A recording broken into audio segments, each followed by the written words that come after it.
A ver, cuando pensamos en historia naval, ¿qué se nos viene a la cabeza? Seguramente grandes batallas, ¿no? Pues bien, hoy vamos a darle una vuelta de tuerca a todo eso. Vamos a descubrir cómo los historiadores están reescribiendo la historia de la guerra en el Mediterráneo. Y ya os adelanto que la historia real es mucho, pero que mucho más interesante. Así que relájate y disfruta de este capítulo de la historia y no olvides dejarnos un me gusta y suscribirte al canal. Vamos. Lo típico, ¿verdad? Barcos enormes, cañonazos, estrategias geniales. Pero ¿y si os digo que esa es solo la punta del iceberg? ¿Que la historia real no va solo de eso? Pues no, para nada. La historiografía más reciente nos dice que hay que mirar mucho más allá. Es una historia que va de estados, de economías y de sociedades enteras. Y esta idea es clave, de verdad. Fijaos en esta frase: estudiar las flotas es estudiar los estados, las economías y las sociedades. Lo resume todo a la perfección. Las armadas no eran solo un montón de barcos, eran el reflejo de todo lo demás. Venga, vamos a meternos de lleno en esto. Vale, primer punto. Y este es un mito de los gordos, la transición tecnológica. La típica historia que nos han contado siempre, la de las galeras contra los veleros, parece súper simple, ¿a que sí? La versión del libro de texto es: llega el velero, moderno y eficaz, y la galera, que ya está vieja, se retira. ¡Pum! Un cambio limpio. Pero nada más lejos de la realidad. La verdad es que fue un auténtico caos, una coexistencia súper difícil, llena de problemas operativos, doctrinales.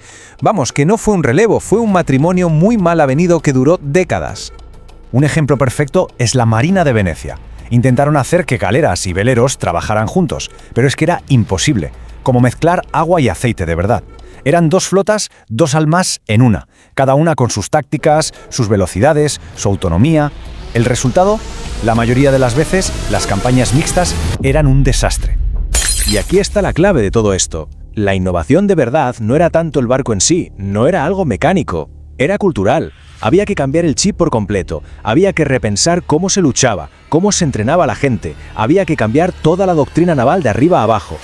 Entonces, ¿qué empujó a los estados a hacer ese cambio tan radical? Pues sorpresa, no fueron las grandes batallas épicas. Fue otra cosa, una especie de guerra fantasma, una guerra oculta que se libraba todos los días y que al final fue la que de verdad moldeó las armadas que conocemos. Hablamos de la guerra de Corso, que, para entendernos, es básicamente piratería con permiso del gobierno. Y ojo, no era algo que pasara de vez en cuando, no, era el pan de cada día en el Mediterráneo. Un conflicto estructural, endémico, que afectaba a la vida de todo el mundo, todos los días.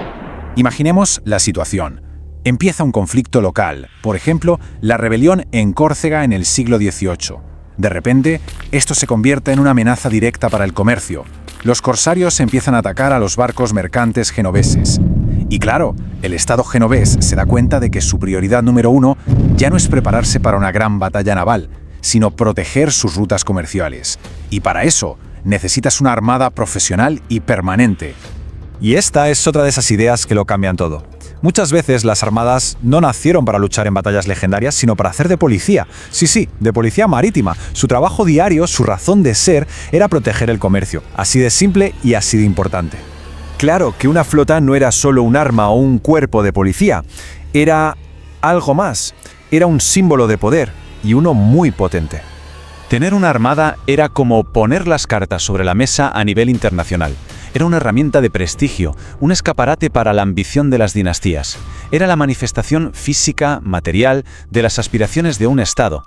Volvamos al ejemplo de Génova y Corcia, que es buenísimo. La República se gastó una fortuna y luchó durante décadas no solo por la posición estratégica de la isla. ¡Qué va! Era una cuestión de estatus, de prestigio. Controlar Córcega, controlar ese trozo de mar, les daba legitimidad. Perderlo habría sido una humillación tremenda. Interrumpo a mi compañero para contaros una curiosidad acerca de este conflicto que duró décadas. En medio de la revuelta del siglo XVIII, los corsos, desesperados por obtener apoyo internacional y organizar su naciente estado, hicieron algo extraordinario. Coronaron a un aventurero alemán, el barón Teodoro de Neuhoff, como rey de Córcega. Pueblo, He aquí el decreto que nos guiará hacia la prosperidad y la justicia. Teodoro llegó a la isla con armas y dinero prometidos y fue recibido con entusiasmo. Aunque su reinado duró poco y fue bastante cómico en algunos aspectos, ya que los corsos intentaron emular una corte europea, su elección fue un acto audaz de soberanía y un claro desafío a Génova y a las potencias europeas. Este hecho refleja la determinación cosa de formar su propio estado y su ingenio para buscar alianzas, aunque a veces fueran poco convencionales. Gracias, compañero. Ya pueden seguir con el vídeo. Y justo cuando creemos que ya le hemos pillado el truco al Mediterráneo, la historia nos tiene guardada una última sorpresa. Una que nos demuestra que este mar, que a veces imaginamos como algo cerrado, en realidad nunca lo estuvo. Vámonos a un conflicto que, en teoría, conocemos todos muy bien. La Primera Guerra Mundial. El Mediterráneo fue un teatro de operaciones clave, por supuesto. Pero allí pasó algo totalmente inesperado. Porque en medio de británicos, franceses, italianos, apareció un actor nuevo. Una flota que venía literalmente de la otra punta del planeta.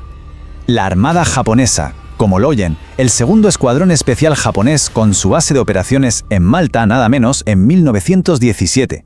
¿Y qué hacían allí? Pues escoltar convoyes y cazar submarinos alemanes. Esto, claro, rompe todos los esquemas de un Mediterráneo como un asunto puramente europeo. Lo que nos enseña la presencia japonesa es algo fundamental.